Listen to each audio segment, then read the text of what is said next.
అయినా ప్రేమ అంటే కలిసి ఉంటాం కాదు, దూరాన్ని కూడా దగ్గరగా ఫీల్ అవటం. ఇప్పుడంటే ఆశలతో ఆలోచనలతో ప్రేమించుకుంటాం.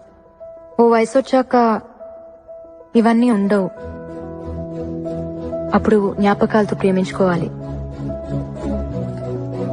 ఎన్నుంటే అంత మంచిది కదా. కళ్ళు కూడా మాట్లాడగలవని నాకు తెలీదు. ఈ కళ్ళు నాతో మాట్లాడేదాకా. కన్నీళ్లు మనకొస్తే కష్టం అవుతుంది, అవే మన కోసం వస్తే ప్రేమ అవుతుంది. Sex is an ultimate expression of love. It's divine. ఒక స్త్రీ పట్ల మగాడు గాని, ఓ మగాడి పట్ల స్త్రీ గాని అంతకంటే ఎక్స్ప్రెస్ చేయలేనిది సెక్స్. అది కేవలం ప్రేమించిన ఒక్కరితోనే జరుగుతుంది. ప్రేమని అంతకంటే గొప్పగా ఏది ఎక్స్ప్రెస్ చేయలేదు. ప్రేమ పుట్టడానికి ఒక క్షణం చాలు మెహక్, కానీ ప్రేమ చచ్చిపోవడానికి ఒక జీవితం సరిపోదు. నా నిక్కా అయిపోయిందమ్మా రామ్తో. నాకు తెలిసి ప్రేమించుకోవడానికే పెళ్లి చేస్తారు.